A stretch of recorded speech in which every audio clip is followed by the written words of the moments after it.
안녕하세요. 저는 울산에 살고 있는 40대 중반 여자입니다. 제가 여기에 사연을 신청하게 될 거라곤 생각 못 했는데 시댁에서 있었던 일들이 너무 어이가 없어서 글을 쓰게 되었네요. 정말 그동안 몸 부서져라 시모 밑에서 15년 동안 죽어라 일만 해왔습니다. 남편과 결혼을 하고 먹고 살아야 하니 당연한 거였는데 항상 저에게 밥 먹듯이 했던 말들은 전부 다 거짓이었다는 걸 이번 일을 통해서 알 수 있었습니다. 어느 날 시모가 가족 모두를 한자리에 모으셨고 중대 발표를 하셨어요. 저는 시모의 입에서 나온 말을 듣는 순간 엄청난 충격을 받고 말았습니다. 남편도 입을 다물지 못했죠. 그동안 너희들이 회사를 위해 얼마나 많은 노력을 했는지 충분히 잘 알고 있다. 솔직히 나는 집안의 기둥이 사고로 세상을 떠나게 되면서 힘들게 일궈온 회사도 무너지는 줄로만 알았어. 하지만 정말 서로가 위기를 이겨내고 지금의 자리까지 오게 만들었던 부분에 대해 너무 고맙게 생각하고 있다.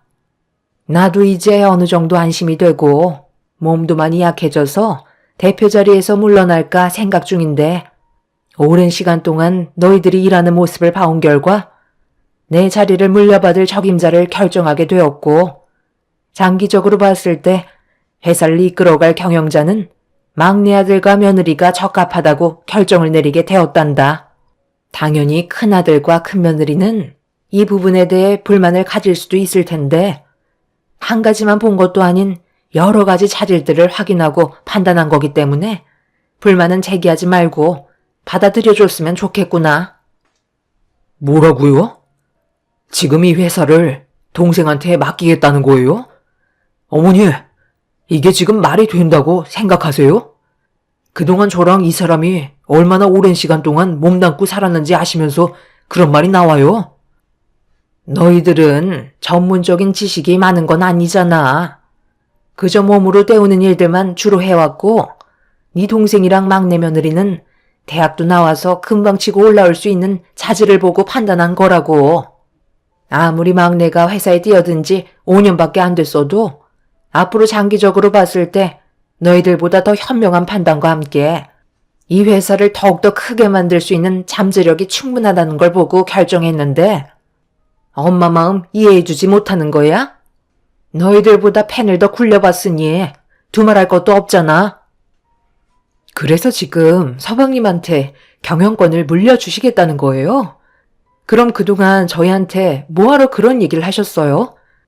이 회사는 저희 거라고 장남이 물려받아야 된다면서 무조건 대표 자리를 남편에게 넘겨준다고 하셨잖아요. 그런 말들 전부 다 거짓이었던 거예요? 그저 일만 시키려고 생각하신 거냐고요.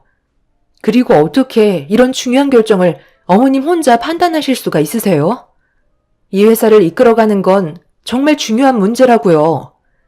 이 사람이 고등학교 졸업하자마자 아버님과 함께 뛰어든 사업인데 당연히 회사에 경험이 많은 이이가 대표 자리에 앉아야 하는 게 맞는 거죠.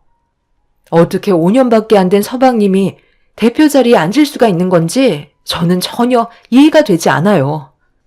사무실에서 펜만 굴리는 거와 현장을 직접 뛰면서 안팎으로 쉬지 않고 두 발로 뛰어다닌 저희 남편과는 비교 자체가 되지 않는다고요. 저는 무조건 반대합니다. 형님, 너무 극대노하시는 거 아니에요? 이 사람이 회사가 어떻게 돌아가는지 모르는 것도 아닌데 왜 경영권을 받으면 안 된다는 거죠?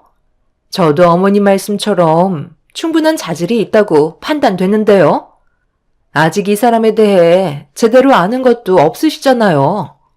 그리고 대표 자리에 앉으려 해도 유식한 사람이 앉아야 무게감도 있고 회사에 대해 이미지도 좋게 평가를 받을 수 있는 거죠. 아주버님은 어차피 고졸이잖아요.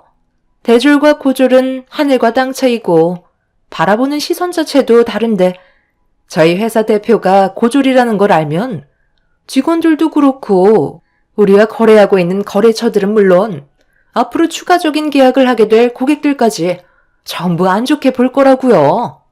왜 하나만 알고 둘은 모르는 거죠? 이러니 몸으로 때우는 일만 하는 거예요. 그래, 나도 막내 며느리가 하는 말에 찬성하는 입장이다. 회사의 이미지가 얼마나 중요한지 우리가 모르는 거 아니잖아. 너희들은 어차피 현장직이 어울리지. 사무실에 앉아서 펜 굴리는 건 적성에 맞지 않잖아. 그러니 대표직은 막내 아들이 물려받는 걸로 하도록 하자. 벌써 임원진들과도 충분히 상의했고 반대하는 직원들 하나도 없으니까 조만간 대표 취임식이 있을 예정이니 그 전에 바쁜 일들은 전부 다 처리하고 이미 결정된 거 너희들도 좋게 받아들이거라. 아무것도 변화된 거 없다. 우리는 이 회사를 위해 열심히 앞만 보며 달려가면 되는 거야. 내 말 무슨 뜻인지 알지? 남편은 화가 머리끝까지 올라와선 흥분을 가라앉히지 못하고 있었어요. 그만큼 기대했던 한마디인데 남편이 아닌 시동생을 대표 자리에 앉히겠다는 말을 들었을 때 엄청난 충격을 받게 되었죠. 남편과 저는 정말 당연하게 생각했던 문제가 왜 이렇게 되어버렸는지 이해를 할 수가 없었고 시동생도 대표 자리에 앉길 원하고 있었네요. 남편은 더 이상 얼굴 붉히면서 대화하고 싶지 않았는지 자리에서 일어나 집 밖으로 뛰쳐나갔어요. 하지만 시모는 눈길 한 번 주지 않았습니다. 원래 남편도 대학을 가고 싶어 했지만 세상을 먼저 떠난 시부께서 회사의 경영을 배우라며 일찍부터 사회에 발을 들이게 하셨죠. 워낙 성격이 있으신 분이시라 남편은 시부의 말을 따를 수밖에 없었어요. 그렇게 시부와 함께 몸바쳐 키워왔던 자식 같은 회사를 동선애에게 물려준다는 건 정말 말도 안 되는 일이었습니다. 집으로 돌아온 남편은 분을 가라앉히지 못하고 있었어요. 그만큼 기대했던 한마디인데 시모는 왜 그런 결정을 내리셨는지 알 수가 없었죠. 그날 이후 남편은 의욕을 상실해선 일을 제대로 하지 못하고 있었어요. 정신적인 충격이 상당했던 것 같아 보였습니다. 그런데 남편의 모습을 지켜보고 있던 시댁 식구들이 남편의 태도에 불만을 가지고 있었는지 화를 내기 시작했어요. 너는 집안의 장남이라는 놈이 속이 그렇게 좁아 터져서 이 회사를 이끌어갈 수 있겠어? 엄마가 동생에게 대표직을 물려줬다 해도 엄연히 너는 이 회사에 소속이 되어 있는 사람인데 일을 하겠다는 거야, 말겠다는 거야? 솔직히 이번 일을 통해서 형한테 실망 많이 했어. 내 밑에서 일하는 게 그렇게 싫었어? 어떻게 회사에서 대놓고 티를 팍팍 낼 수 있는 거야? 정말 너무하네. 나는 그래도 최선을 다해서 아버지가 남기고 가신 회사를 어떻게 해서든 키우려 하는데 형이 대표직을 받지 못했다고 다른 사람들에게까지 피해가 갈 정도로 행동하는 건 문제가 있다고 생각해. 저번에도 분명 말씀드렸는데 언제까지 그러실 거예요? 이제 어느 정도 적응하실 때도 됐잖아요.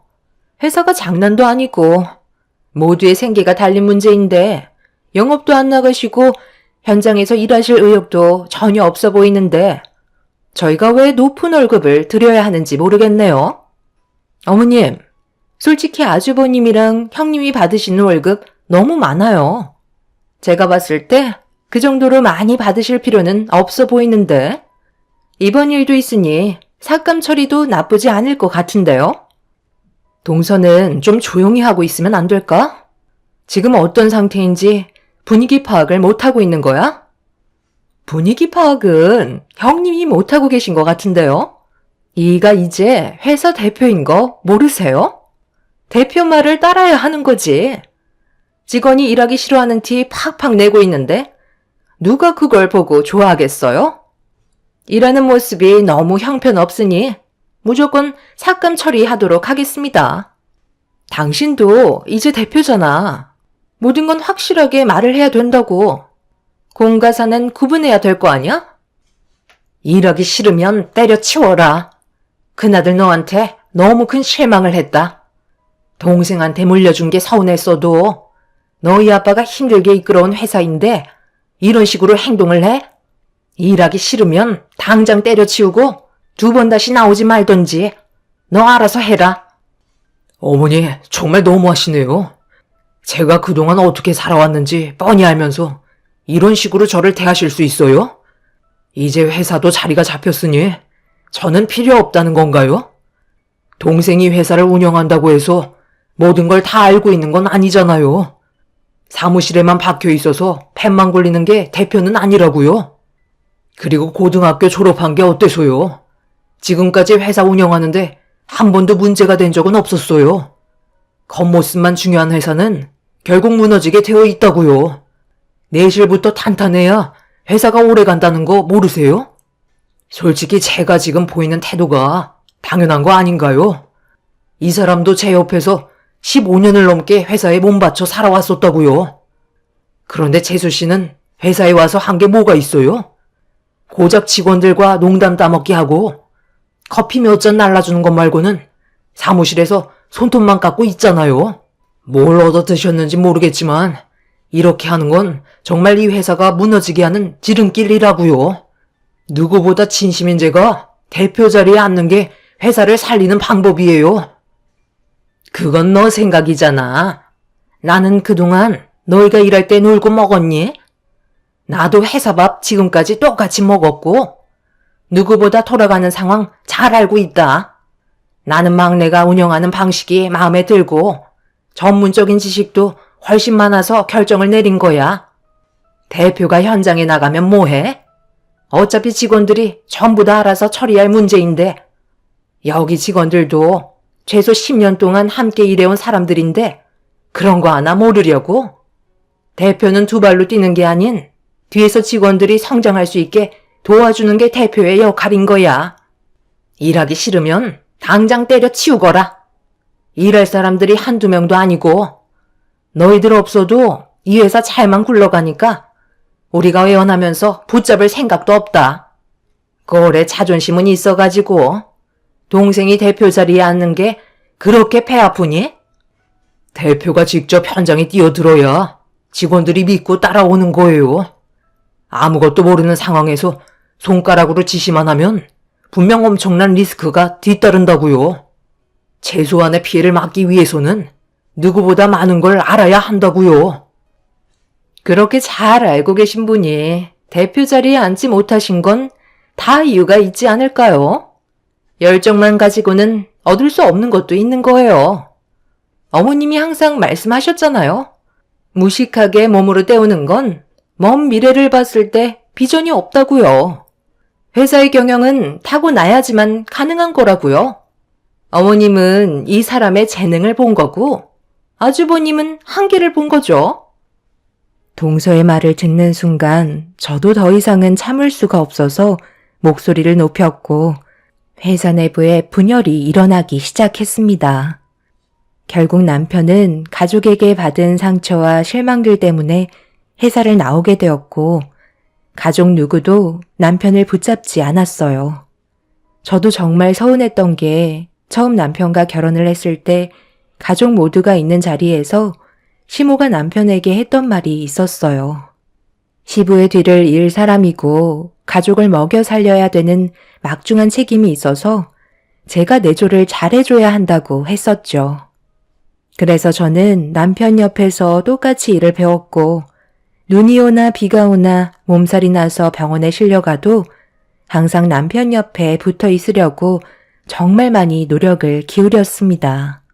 시부도 남편이 있어서 안심이 된다며 걱정을 덜으실 정도였죠. 하지만 시동생은 정반대였었어요. 노는 거 좋아하고 술과는 떨어질 수 없는 사이였습니다.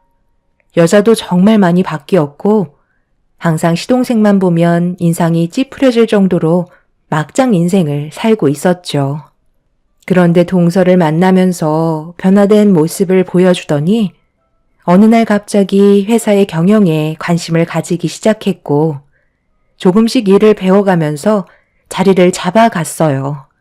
남편도 그렇고 저 또한 배우자를 잘 만나서 철이 들었다고 생각을 했었지 대표 자리에 앉으려고 밑밥을 깔고 있었다는 건 조금도 생각해 본 적이 없었습니다. 그만큼 저희 부부가 왔을 때 시동생은 대표 자리에 앉기에는 많이 부족한 상태였어요. 그런데 이런 충격적인 결과를 가져오게 되면서 남편은 아예 의욕 자체를 상실하게 된 거였죠. 그동안 쌓아왔던 것들이 시모의 한마디로 한순간에 무너지게 되어버렸으니까요. 거기에 더해 대놓고 무시하는 시모의 행동은 저희를 회사에서 이탈하게까지 만들어 버렸습니다.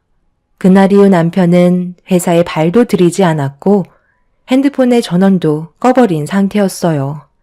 저도 남편 옆에 있는 동안 전화를 받고 싶지 않아 똑같이 핸드폰을 꺼버렸네요. 저희 부부는 그동안 제대로 된 개인 시간을 보낸 적이 손에 꼽을 만큼 없었기 때문에 이번 기회에 머리도 좀 식힐 겸 여행을 떠나려고 준비를 하고 있었습니다. 그런데 며칠이 지나고 시모가 저희 집에 찾아왔어요. 이유는 남편이 회사로 복귀했으면 좋겠다며 갑자기 부탁을 하셨죠. 꼭 이런 식으로 일을 벌여야 되겠니? 회사에서 너희들이 나가면 다른 직원들이 힘들어진다는 건 몰라? 전화는 왜 또 꺼놨어? 그래도 연락은 돼야 도움을 청할 거 아니야. 적어도 회사에서 나가려면 인수인계 정도는 해줘야 하는 거 아니야? 제가 분명 말씀드렸을 텐데요. 더 이상 회사에 미련 없고 그동안 모아놓은 재산으로 여행이나 다니면서 마음 편히 살려고요. 벌 만큼 벌었는데 저도 이제 보상 받아야죠. 대사안조한테 도움을 요청하셔봤자 저는 더 이상 회사에 소속된 직원이 아니기 때문에 도와드릴 수 없습니다. 엄마가 그렇게 아끼고 감싸고 있는 대표인 동생한테 가서 해결하라고 하세요. 저희 가족은 오늘 떠나야 하거든요. 일정에 방해되니까 그만 돌아가 주시죠. 큰 소리 치고 싶지 않습니다. 너 지금 엄마한테 뭐하는 행동이야? 정말 갈 때까지 가겠다는 건 아니지? 인연까지 끊어버리고 싶은 거야? 더 이상 미련 없다니까요. 하고 싶은 대로 하세요. 인연 끊겠다는 말에 제가 눈 하나 깜빡할 것 같아요. 어머님, 이 사람 제발 그만 좀 괴롭히세요. 지금 상황에 어떻게 다시 회사로 들어가요? 그리고 어머님 아들이잖아요. 왜 서방님만 감싸고 도는 거죠? 저는 정말 이해를 못하겠어요. 도대체 뭘 원하시길래 상황을 이렇게까지 안 좋게 만드시는 건데요?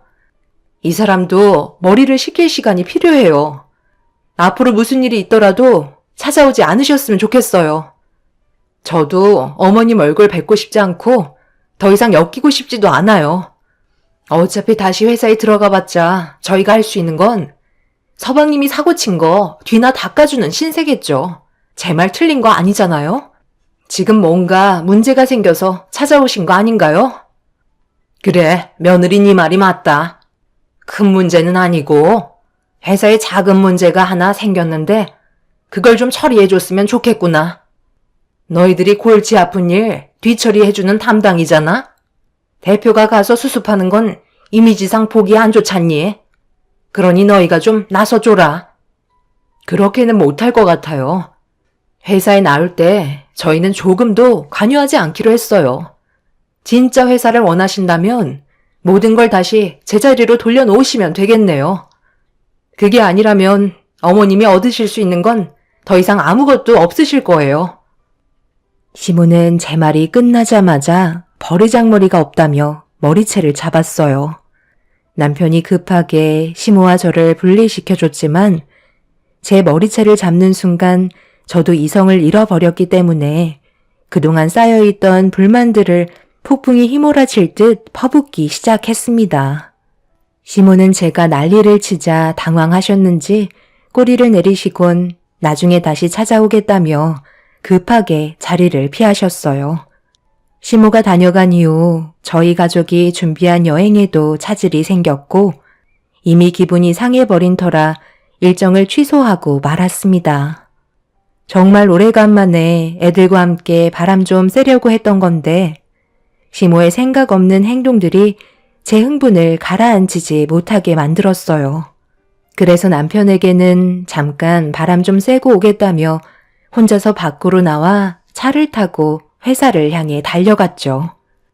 저희 부부가 그동안 노력했던 온갖 희생들에 대한 배신이라 더는 참고 넘어갈 수가 없었네요.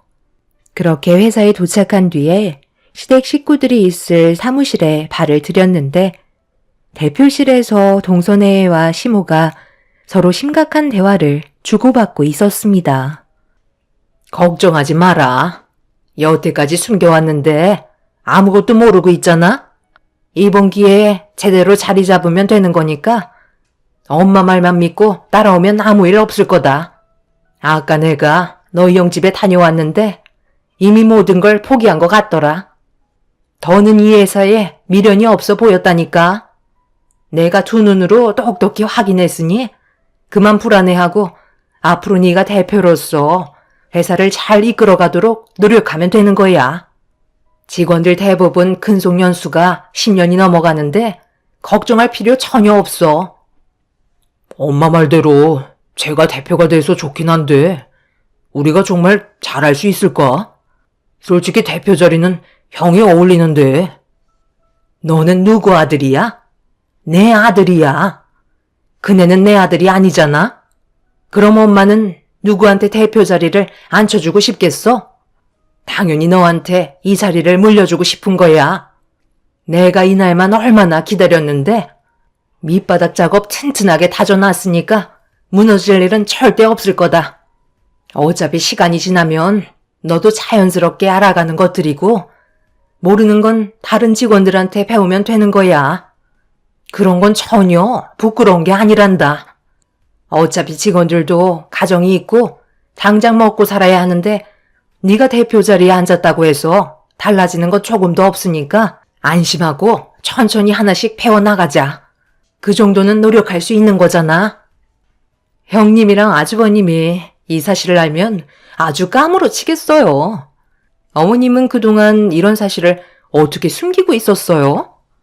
몇 년도 아니고 오랜 기간 동안 진실을 숨긴다는 건 정말 힘든 일이었을 텐데 정말 대단하세요. 저도 옆에서 도울 수 있는 건 뭐든 할 테니까 걱정하지 마시고 어머님은 이제 집에서 두 발 뻗고 푹 쉬세요. 저희가 그래도 회사 밥 먹은 지 5년이나 됐잖아요. 그래, 너만 믿고 있으마. 똑 부러지는 막내 며느리 때문에 내가 그래도 조금은 마음이 놓인다. 나도 이제 남은 인생 마음 편히 살아도 되지? 그동안 누리지 못했던 것들 좀 하면서 살아가야 하지 않겠어? 이제야 속이 후련하네. 지금 뭐라고 하셨어요? 저희 남편이랑 서방님이 배다른 자식이라는 말이에요? 제가 분명 똑똑히 들었는데요. 이 사실을 그이는 모른다는 거네요? 어떻게 이런 중요한 사실을 여태까지 숨기고 있었던 거죠? 그럼 세상 떠나신 아버님도 이 사실을 모르시고 눈을 감으신 건가요? 이제야 하나둘 이해가 되기 시작하네요. 왜 그렇게까지 무리하게 대표 자리에 앉히려고 하셨는지 확실하게 알 수 있을 것 같아요. 저는 오늘 주기로 듣게 된 진실을 저희 남편에게 전부 다 발설하고 모든 걸 바로 잡겠습니다. 어머님이 몇 시간 전에 저희 집에 찾아오셔서 난리를 쳤던 것도 저희가 현재 어떤 상태인지 확인해 보려고 찾아오신 거였어요.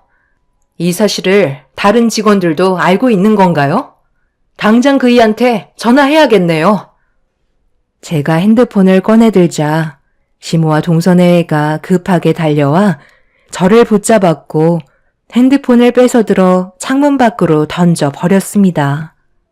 시모는 절대 듣지 말아야 될 진실을 듣게 됐다며 저를 사무실에서 나가지 못하게 만들었어요. 회사가 떠나갈 정도로 난리를 치자 직원들이 웅성거리며 다가오더니 저희를 말리기 시작하고 있었죠. 시모의 계획을 알게 된 저는 그동안 꾹꾹 눌러왔던 분노를 터뜨리게 되면서 사업장을 뒤엎으며 저에게 달려든 동서와 시모의 머리채를 잡아 서로 앞뒤로 흔들며 머리가 한 움큼 빠질 정도로 만신창이로 만들어 버렸네요. 한 직원이 남편에게 전화를 했는지 저희가 몸싸움을 벌이고 있던 도중에 남편이 급하게 회사로 찾아왔어요. 시모는 남편의 얼굴을 보자마자 사색이 되어서는 움찔거리며 뒷걸음질 치길래 제가 남편에게 시모와 동선회가 나눴던 대화들에 대해 진실을 밝히려는 순간 입을 열지 못하게 동서가 제 입을 강타하게 되면서 그대로 쓰러져 입을 틀어막은 채 뒹굴기 시작했어요. 그리고 동서는 저에게 입을 다물라며 쓰러져 있던 저에게 달려들었죠. 남편은 동서를 발로 밀친 뒤 일으켜 세웠는데 말을 하기 힘들 정도로 고통이 몰려와 맨정신인 상태에서 서 있을 수가 없었어요. 그래도 할 말은 해야 할 것 같아 남편에게 힘겹게 제가 들었던 진실들에 대해 전달해 주었죠. 시동생과 남편이 배다른 사이라는 걸 알게 된 순간 얼굴 표정이 무서울 정도로 굳어지고 있었어요. 친엄마가 아니라는 사실도 충격이지만 시동생이 시부의 자식이 아니라는 건 더 큰 충격이었죠. 그동안 남편이 살면서 시동생이 시부의 친자식이 아니라는 걸 들은 적이 없었기 때문에 그에 따른 분노는 하늘을 찔렀습니다. 남편은 시모의 양 어깨를 잡은 뒤 무슨 일을 꾸미는 거냐고 앞뒤로 흔들며 화를 내고 있는데 갑자기 누군가 남편을 뒤돌려 세우더니 얼굴에 주먹을 날렸어요. 그리고 시모는 정체 모를 남자의 뒤로 숨었습니다. 세상을 떠난 시부와 나이대가 비슷해 보였는데 처음 본 남자는 시동생과 많이 닮아 있다는 걸 확인할 수 있었고 저희는 그 모습을 보고 경악을 할 수밖에 없었네요. 시모는 저희를 보며 입을 열었습니다. 너희들이 이렇게 난리를 쳐봤자 아무 소용없다. 어차피 끝난 일이고 너희들은 이미 퇴사 처리가 되었다고. 내가 인연 끊자고 했지? 이제 남남이니 더 이상 상관할 바 아니잖아? 거기에다가 너는 내 친아들도 아닌데 이제 와서 뭐 어쩌게? 너희들이 할 수 있는 건 아무것도 없다. 그동안 속았던 사람들이 멍청한 거지. 살아생전 너희 아빠가 회사에만 정신 팔려서 내가 다른 사람의 애를 임신했다는 걸 몰랐던 건데 누굴 탓하겠니? 아무래도 너희 친엄마에 대해 궁금하겠지. 그런데 이거 어쩌지? 이미 네가 아주 어렸을 적에 사고로 세상을 떠났었다. 나는 그 사람 밑에서 일하던 직원이었고 내가 빈자리를 꿰차기에 아주 좋은 타이밍이었지. 그래서 아이를 돌봐주겠다는 이유를 대면서 너희 아빠와 재혼을 하게 된 거야. 그때부터 이중생활을 한 건데 너희 아빠는 그걸 전혀 모르고 있던 눈치더라고. 그래서 지금까지 나도 편하게 속이며 살고 있었지. 이제 내가 왜 이렇게까지 했는지 이해가 되지? 대충 알아먹었으면 이제 그만 내 회사에서 싹 다 물러가라. 그리고 2번 다시 찾아오지 말아라. 남편은 시모의 말에 상당한 충격을 받았는지 더 이상 아무 말도 하지 못하고 시모와 시동생을 번갈아 가면서 쳐다보고 있었어요. 남편은 두 주먹을 부들부들 떨면서 절대 가만두지 않겠다며 회사를 나왔습니다. 그날 이후 남편은 정말 달라진 모습을 보여주고 있었어요. 두 눈에 엄청난 분노로 가득 차 있었죠. 하루 온종일 전화만 붙잡고 있으면서 무언가를 준비하고 있었습니다. 저는 남편이 부탁하는 것들을 도와주기 시작했고 몇 달이 지나서 저희는 다른 계획을 세우게 되었죠. 남편은 시부에게 그동안 물려받았던 회사 생활에 대한 노하우들과 기술들로 똑같은 회사를 차렸고 한평생 같이 일해왔던 많은 사람들을 남편 쪽으로 되돌리기 위해 엄청난 노력을 기울였어요. 그에 따른 손해도 막대했었죠. 그런데 시모와 동선회의 이력들이 거래처 사람들과 소속되어 있던 직원들 사이에 입소문이 퍼지게 되면서 저희가 내쫓기게 된 상황에 대해 안타깝게 생각한 많은 사람들이 저희를 도와주겠다고 하나둘 모여들었고 시모의 회사에 있던 직원들도 저희 쪽으로 전부 이전이 되었습니다. 시모는 새로운 직원을 뽑으면 된다고 했지만 한번 금이 가기 시작한 회사는 결국 무너지게 되었고 간판만 달고 있는 빈 껍데기로 남게 되었죠. 시부는 남편에게 회사가 아닌 많은 거래처와 직원들에게 신뢰라는 재산을 남겨주신 거였어요. 저희를 돕겠다고 두 팔 걷어붙인 많은 분들 덕분에 남편은 새 출발을 할 수 있었습니다. 아들, 정말 1억이야? 우리가 함께 살아온 삶을 이런 식으로 끝낼 거냐고. 네가 그렇게 아끼던 동생이 지금 너 때문에 망했는데 어떻게 눈 하나 깜빡 안 하고 연락을 하지 않는 거니?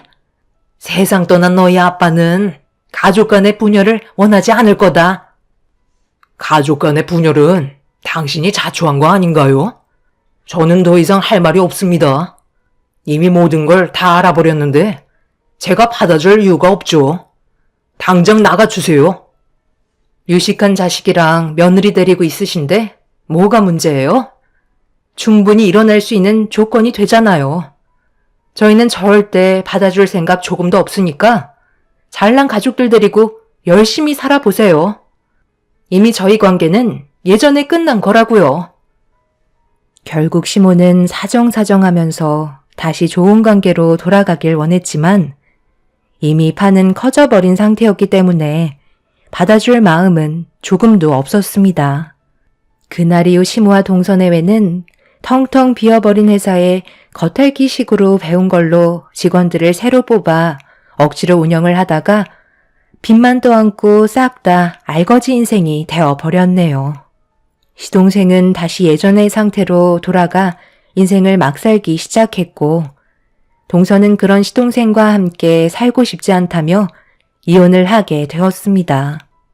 저희한테 몇 번이나 도움을 요청했지만 현재까지 조금도 도와주지 않고 있는 상태입니다.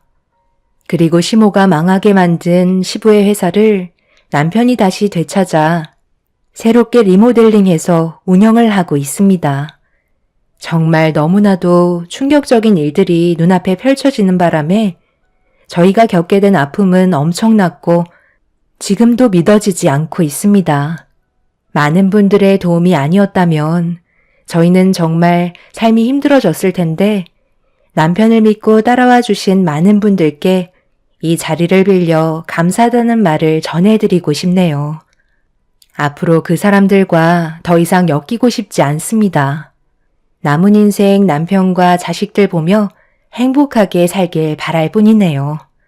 제 사연 들어주신 분들, 올해도 하시는 일이 무엇이든 좋은 일들만 가득하시길 바랍니다. 감사합니다. 안녕하세요. 저는 60대 후반 여자입니다.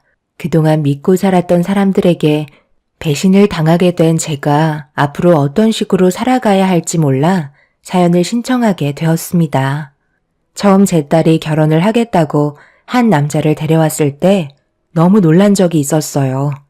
딸은 평생 동안 혼자 살겠다며 제 속을 뒤집어 놨었는데 언제부터 마음이 변했던 건지 갑작스럽게 눈앞에 펼쳐진 광경에 많이 당황스러웠었죠.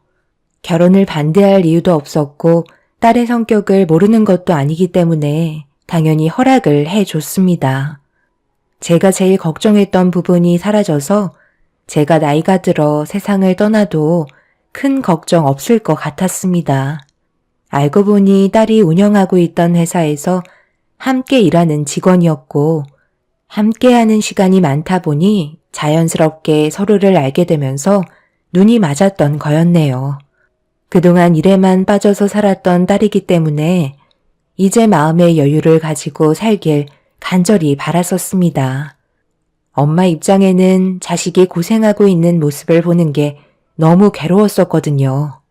그렇게 정식적으로 부부가 되면서 딸이 운영하고 있는 회사는 점점 더 크게 발전이 되고 있었습니다.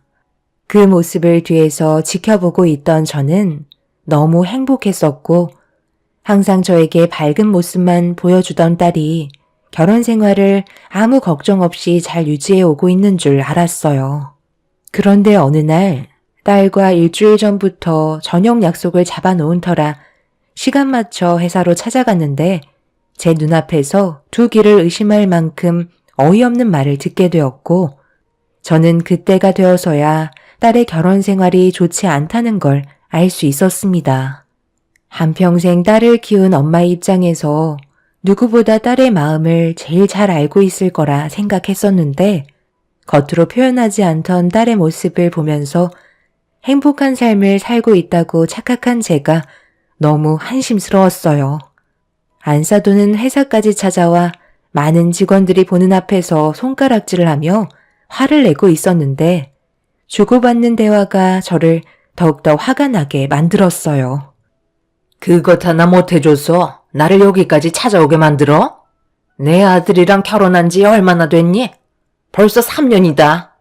눈치가 없는 거야? 아니면 해주기 싫어서 아무것도 하지 않는 거니? 이번에 친구들과 해외여행 좀 다녀오려고 돈 좀 두둑하게 통장에 꼽아달라니까. 한 푼도 넣지 않았더라. 지금 나를 무시하는 거 맞는 거지? 확실하게 얘기해봐라.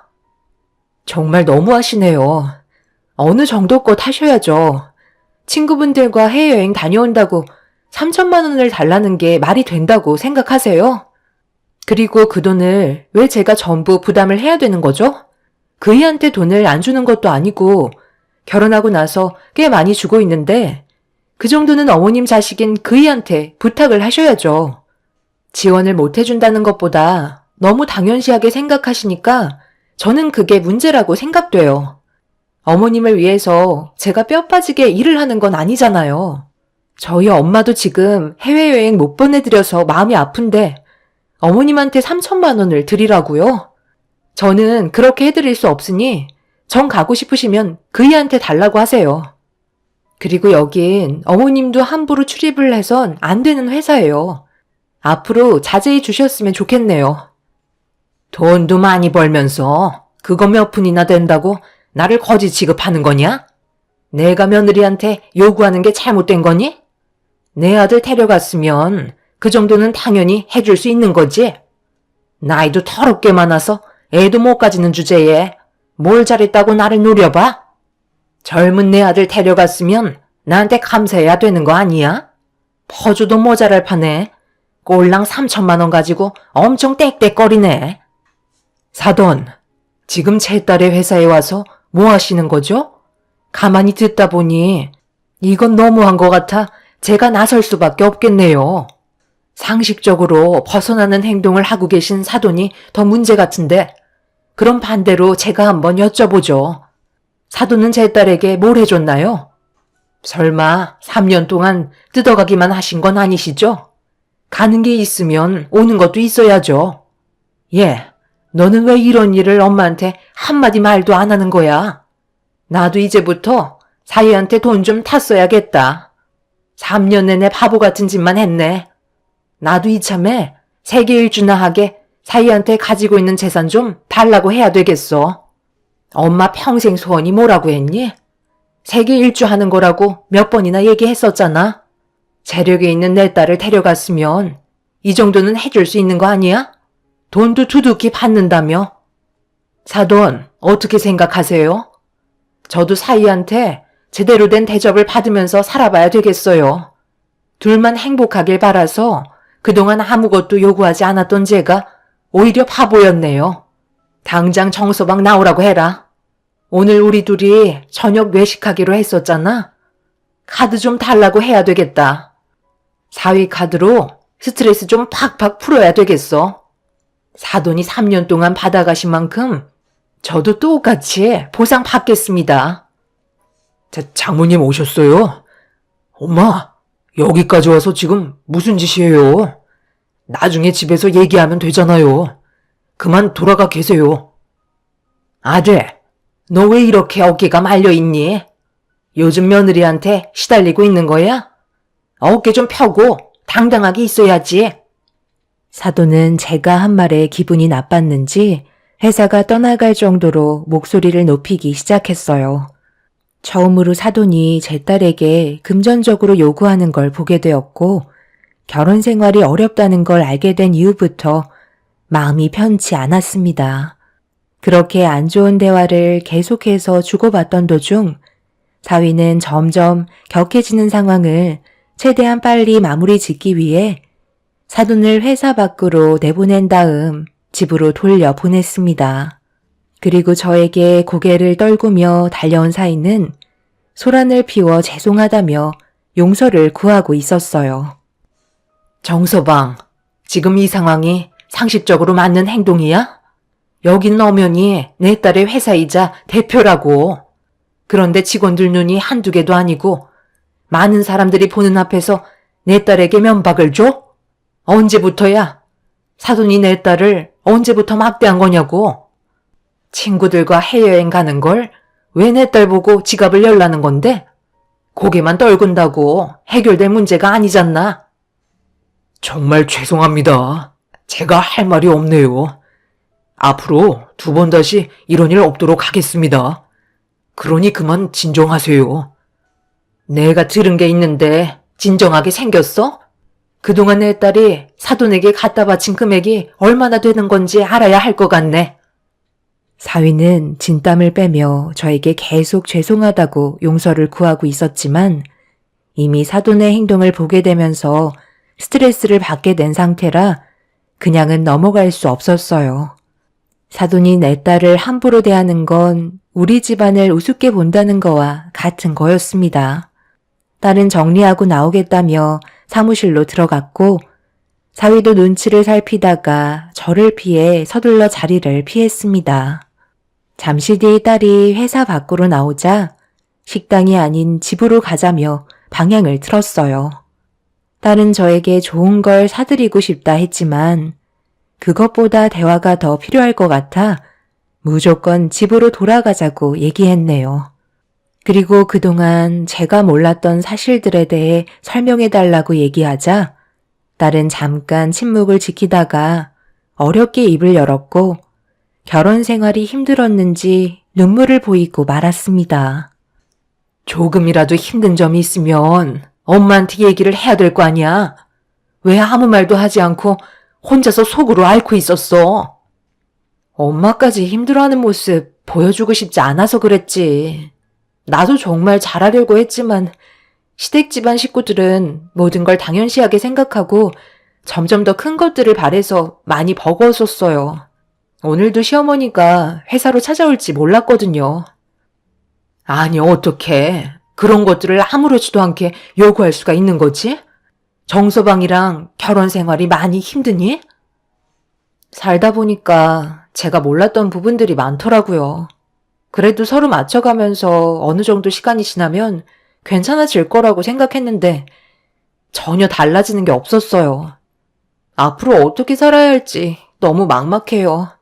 다음 날은 괜찮아지겠지. 또 다음 날은 그래도 변화된 모습을 볼 수 있겠지. 매일 기대하려 했지만 그것도 이제 지치기만 하는 것 같아요. 그래서 이제 그만하려고요. 서로 맞지 않는 부분들이 많고 계속해서 부딪힌다면 당연히 갈라서야지. 나중에 더 큰 상처로 다가오기 전에 최대한 서둘러서 정리해라. 엄마가 도와줘야 할 건 없는 거고 필요한 게 있으면 미안해하지 말고 솔직하게 다 얘기해줘야 덜 힘든 거야. 그래서 엄마가 옆에 있는 거고 그동안 이렇게 힘들었었는데 아무것도 몰랐다는 게 엄마로서 너무 마음이 아프다. 딸은 걱정 끼쳐드려 죄송하다며 제 앞에서 눈물을 보이고 말았어요. 워낙 강한 모습만 보여주려고 행동하며 살아왔던 딸이 얼마나 힘들었으면 제 앞에서 눈물까지 보이는데 그걸 보고 있던 저는 속에서 천불이 나고 있었네요. 그날 이후 딸은 이혼을 준비하기 시작했고 사위는 받아들이기 힘들었는지 절대 이혼만큼은 안 된다며 저희 집에까지 찾아와 제 딸을 설득해달라며 결혼 생활이 고작 3년밖에 안 돼서 여러 가지로 서로 맞춰가는 기간이니 이해해달라는 말을 꺼내고 있었습니다. 이미 내 딸이 그동안 많은 배려를 해준 것 같은데 자네는 조금도 고쳐지지 않았다며? 거기에다가 사부인이 그동안 정신적으로 상당히 힘들게 했었는데 내 딸의 편을 들어주기는커녕 그냥 뒤에서 지켜만 보고 있었다는 게 너무 화가 나네. 아무리 그래도 그렇지. 둘은 평생을 함께할 사이 아닌가? 누구보다 서로를 믿고 의지해야 될 사이인데 내 딸에게 상처를 줘? 3년 동안 변화되지 않았으면서 앞으로는 달라질 거라고? 더는 믿어줄 생각 없으니 여기까지 하는 걸로 하게. 그렇게는 할 수 없습니다. 저는 아직까지 저 사람을 진심으로 사랑하고 있다고요. 시간이 지나면 좋아질 수 있습니다. 좋아질 수 없을 것 같으니까 이혼하자는 거야. 당신이 그동안 나한테 보여줬던 것들을 생각하면 더 이상 믿음이 가지 않아. 내가 힘들 때 옆에 있어줘야 할 사람이 나는 뒷전이었잖아. 오로지 당신 가족만 챙기기 바빴지. 그렇다고 우리 엄마한테 조금이라도 신경 쓴 적 있었어? 한 번도 없었잖아? 작은 선물조차도 해주지 않았으면서 이제 와서 뭐라고? 잘할 수 있겠다고? 지금까지 그렇게 해오지 않았는데 당연히 변화될 수 없겠지. 며칠 지나면 분명 똑같아질 거야. 나는 저번에 어머님이 회사에 찾아오셔서 해외여행 경비로 3천만 원 요구할 때 당신이랑 이혼하기로 결심했어. 이렇게는 더 이상 못 살 것 같아. 당신이 하는 대로 전부 다 할 테니까 우리 조금만 더 시간을 가져보도록 하자. 엄마 문제는 내가 해결하면 되잖아. 딸은 그동안 안 좋았던 감정들이 많이 쌓여 있었는지 사위한테 눈물을 쏟아내면서 불만을 털어놓고 있었습니다. 감정의 골이 이렇게까지 깊어져 있는 딸의 정신 상태가 너무 걱정이 되었었어요. 그동안 힘들게 일만 해오던 딸이 늦은 나이에 결혼을 해서 한 남자에게 정착을 하고 싶어 했지만 자기가 생각했던 거와 다르게 흘러가는 모습들을 바로잡고 싶어서 그동안 버티고 있었던 것 같았습니다. 요즘 세상 이혼은 아무것도 아니라지만 제 딸에게 있어서 이혼은 너무나도 힘든 결정이었고 그래서 3년의 결혼 생활 동안 놓지 못하고 있었던 거였죠. 이미 완전하게 닫혀버린 딸의 마음을 다시 열 수 없다는 걸 저는 알고 있었는데 사위가 저희 집에 올 거라고 미리 사돈 집안과 얘기를 주고받았는지 사돈 식구들이 저희 집에 찾아와선 초인종을 눌렀네요. 사태가 심각해지기 전에 알아서 잘하면 될 것을 발등에 불이 떨어지고 나서야 급하게 수습하려는 모습이 정말 한심해 보였습니다. 현관문을 열자마자 사부인은 다짜고짜 제 손부터 잡았어요. 아이고, 사부인, 다 제 잘못입니다. 그저 며느리가 버는 돈이 많다 보니 시애미를 위해서 그 정도는 아무것도 아니라고 생각했었어요. 그래서 아무렇지도 않게 그동안 금전적으로 요구를 했었는데 제가 너무 요구만 했나 봅니다. 사돈이 잘 좀 설득해 주세요. 이혼을 하면 서로에게 상처로 남게 되겠지만 결혼 생활을 유지하고 관계 회복에 시간을 가지면서 다시 예전으로 돌아갈 기회를 만든다면 앞으로 서로 웃는 날만 생기지 않겠습니까? 꼭 이렇게까지 일을 벌이셔야 되겠어요? 저번에 제가 며느리 회사에 찾아갔던 건 정말 큰 실수였습니다. 한 번만 노여움 푸시고 사돈께서 며느리 좀 잘 설득시켜 주세요. 사람 인연이라는 게 쉽게 끊어지는 게 아니잖아요. 저는 한 번 맺어진 인연은 끝까지 가야 한다고 생각해요. 분명 좋아질 수 있는 방법을 찾을 수 있을 겁니다. 충분히 대화로 풀어나간다면 해결되지 않을 문제는 없을 거라고요. 그러니 제발 좀 도와주세요. 저에게 도움을 요청해봤자 이미 제 딸의 마음에 너무나 상처가 많았고 골이 깊어졌는데 그걸 저한테 설득시키라는 것 자체가 나쁜 엄마로 만드는 거나 다름없는 거라고요. 이미 내 딸은 상처를 받았는데 그걸 왜 제가 설득을 시켜서 관계를 유지해야 되는 거죠? 죄송하지만 이미 내린 결정을 번복할 일은 조금도 없습니다. 그러니 더 상황을 악화시키지 마시고 이제 그만 돌아가 주시죠. 저희가 잘하겠다잖아요. 왜 이렇게 앞뒤가 꽉 막힌 사람처럼 행동하시는 거예요? 누가 보면 올케가 엄청나게 많은 돈을 줬는 줄 알겠네. 가족이라는 게 뭐예요? 서로 부족한 게 있으면 채워주는 거잖아요. 저희가 금전적으로 도와달라고 부탁을 한 건 그만큼 올케가 버는 돈이 많다는 걸 저희도 알고 있기 때문이에요. 세상 떠날 때 싸고 갈 것도 아닌데 그것 좀 쓴 거 가지고 이혼까지 갈 문제인가요? 올케, 내 말이 틀렸어? 가족한테 쓰는 돈이 그렇게 아까웠던 거야? 다들 저를 뭘로 생각하고 계신 건데요? 가족이라고요? 저를 단 한 번이라도 가족으로 생각했던 적이 있었어요? 그냥 이용해 먹는 수단으로밖엔 안 봤잖아요. 무슨 모임이 있을 때마다 다들 뒤로 빠져서는 돈 한 푼 내지 않았고, 제가 결혼하고 나서 정식적으로 초대한 적 있으세요? 필요할 때만 이용하려고만 하지, 정작 제가 도움이 필요할 때 부탁하면 남처럼 행동하셨잖아요. 그럴 때마다 얼마나 정 떨어졌는 줄 알아요? 가족이면 마음이 중요한 거라고요. 그런데 제가 지금까지 결혼 생활하면서 느낀 거라곤 저를 지갑처럼 생각하고 있다는 거였어요. 싫다고 하면 저 사람한테 온갖 불만 다 털어놓고 부부 사이 감정 상태 안 좋게 만들어놨으면서 이제 와서 가족이라고요? 제가 봤을 때 남보다 못한 사이 같은데요? 그래서 지금 이혼을 하겠다는 마음이 확고한 거야? 내 아들이랑 이혼하면 앞으로 남은 인생이 편안해질 줄 알지? 우리가 그냥 두 눈 뜨고 순순히 이혼해 줄 거라는 생각이라면 꿈 깨거라. 한번 엮인 인연 끝까지 한번 가보자고. 우리도 더 이상은 좋게 좋게 대화로 끝내지는 못할 것 같네. 잘못한 부분에 대해 충분히 인정하고 반성하고 있으면 기회를 줘야 하는 거 아니냐? 사돈 식구들은 사태가 심각해지고 나서야 수습을 하려 했지만 이혼을 하겠다는 딸의 마음이 확고한 상태라 더 이상 마음을 되돌릴 수가 없었어요.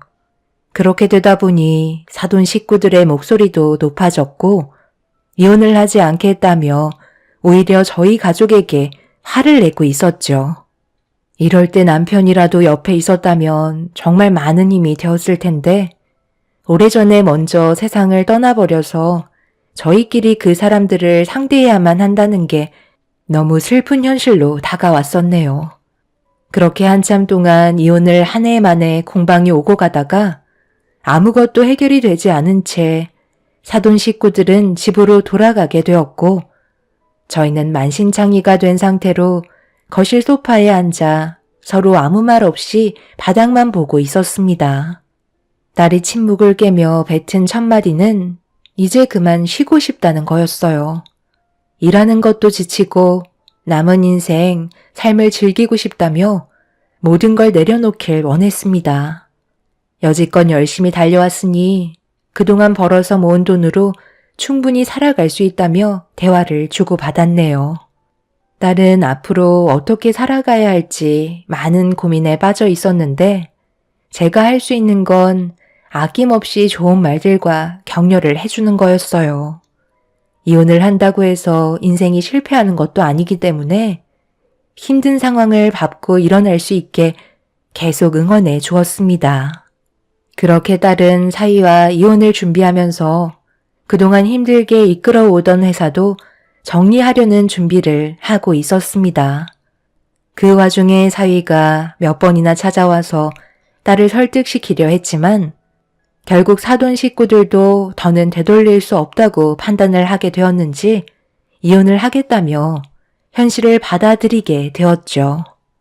그렇게 딸은 회사에서의 마지막 출장을 끝내고 사위와 이혼을 결정하기로 약속을 잡은 상태였어요. 그런데 마지막 출장을 떠나기 위해 현관문을 나서는 딸의 모습이 마지막이 될 거라곤 상상조차 하지 못했습니다. 딸이 목적지에 도착했다며 저녁에 전화를 주겠다는 문자를 남겼는데 늦은 저녁이 될 때까지 연락 한 통이 없길래 일적으로 많이 바빠서 그런 줄 알고 문자 한 통 남겨둔 채 기다리고 있었습니다. 그런데 새벽 시간이 되어서도 연락이 없자 걱정되는 마음에 전화를 걸어봤는데 전원이 꺼져 있더라고요. 그때부터 뭔가 불길한 예감이 들기 시작했고 몇 번이나 더 연락을 취해봤지만 딸의 핸드폰의 전원은 켜지지 않았네요. 걱정되는 마음에 잠 한숨 못 자고 잠을 꼴딱 새웠는데 다음날 아침 모르는 전화번호로 연락이 왔어요. 불안한 마음 가라앉히며 떨리는 손으로 통화 버튼을 누르는 순간 딸이 세상을 떠났다는 연락 한 통을 받고 말았습니다. 믿을 수 없는 소식에 전달받은 위치로 급하게 몸을 움직였어요. 그렇게 병원에 도착해서 관계자에게 도움을 요청해 딸이 있는 위치를 안내받았고 천천히 걸어가 신원을 확인하려고 덮여있던 천을 천천히 들쳐 올리는 순간 그 자리에서 주저앉아 오열을 하고 말았습니다. 이미 차갑게 식어서 굳어버린 상태로 누워있는 딸의 모습을 받아들이기가 너무 힘이 들었어요. 제 옆에 있던 담당 형사는 현장 수사를 진행 중이긴 하지만 아직까지 특별한 단서는 없는 것 같다며 근처 식당에서 술을 너무 많이 마셔서 중심을 잃을 정도였다는 식당 사장의 말을 수사한 형사가 대신 전해주고 있었습니다. 그런데 숙소로 걸어가던 도중에 다리 위에서 중심을 잃어 떨어진 것 같다며 현장의 사진을 보여주었네요. 평소에도 술을 잘 먹지 못하는 딸이 이혼 문제 때문에 괴로워서 과도하게 술을 먹은 것 같았어요. 저는 그렇게 알고 있을 수밖에 없었죠. 그리고 이 소식을 담당 형사가 사위한테까지 연락을 했는지 사돈 식구들을 전부 다 데리고 병원으로 찾아왔네요. 세상 떠난 딸이 누워있는 모습을 보고 사위는 오열을 했고 뒤에서 사돈분들과 사돈처녀는 고개를 떨군 채 눈물을 보이고 있었습니다. 이 모든 게 전부 다 사돈 집안들 때문에 일어난 문제인 것 같아 병원이 떠나갈 정도로 난리를 치면서 사위의 멱살을 잡았고 내 딸을 살려내라며 온몸으로 괴로워하고 있었어요. 제 손으로 절대로 하고 싶지 않았던 딸의 장례를 진행하게 되면서 힘들어하고 있었는데 사돈 식구들이 저희 가족에게 미안했는지 저 대신해서 딸의 장례를 진행해주고 있었습니다. 더 이상 그 사람들을 붙잡고 난리칠 힘도 없어서 마냥 주저앉아만 있었어요. 그런데 제 딸의 안치실에서 사돈 식구들이 고개를 떨군 채 밖으로 나와서 대화를 주고받는데 얼굴 표정에 미소가 보이더라고요. 사위는 주변을 살피면서 표정 관리를 해야 된다며 자기 얼굴을 직접적으로 뺨을 올려붙이고 있었습니다. 힘겹게 사돈 식구들 앞으로 다가가 사위의 멱살을 잡아 올렸습니다. 자네가 지금 내 딸 장례식에서 감히 웃어? 웃음이 나오는 상황이야? 내 딸이 세상을 떠났다고. 그런데 뭐가 그리 좋아서 실실 쪼개고 있는 거야? 너희들 도움 필요 없으니까 내 딸 장례식장에서 당장 나가. 꼴도 보기 싫으니까 내 눈앞에서 사라지라고. 그래도 장례식 끝날 때까지는 있어야죠. 사람 앞날 아무도 모른다더니 어떻게 이런 끔찍한 일이 벌어질 수가 있는지 저희도 솔직히 처음에는 너무 놀라서 눈물을 쏟긴 했지만 지금 생각해보니까 이렇게 된 건 전부 며느리 잘못이었잖아요. 사람 마음 곱게 써야 한다고. 가족들에게 상처를 줬으니 그만큼 벌을 받은 거라고요. 그런데 내 아들한테 들어보니까 며느리의 재산이 한 78억 정도 된다는데 그럼 내 아들이 남편이니까 유산을 전부 다 가져갈 수 있는 거잖아요. 그런 큰 재산을 가지고 있었으면서 꼴랑 해외여행 가게 3천만 원 달라고 한마디 한 게 그렇게 잘못된 건가요? 정말 이해를 못하겠네. 어쩌겠어요.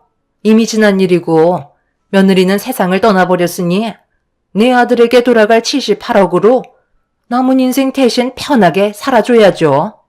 전부 다 자기 업보인 거예요. 장례가 끝이 나면 저희와의 관계도 이만 정리하는 게 좋겠네요.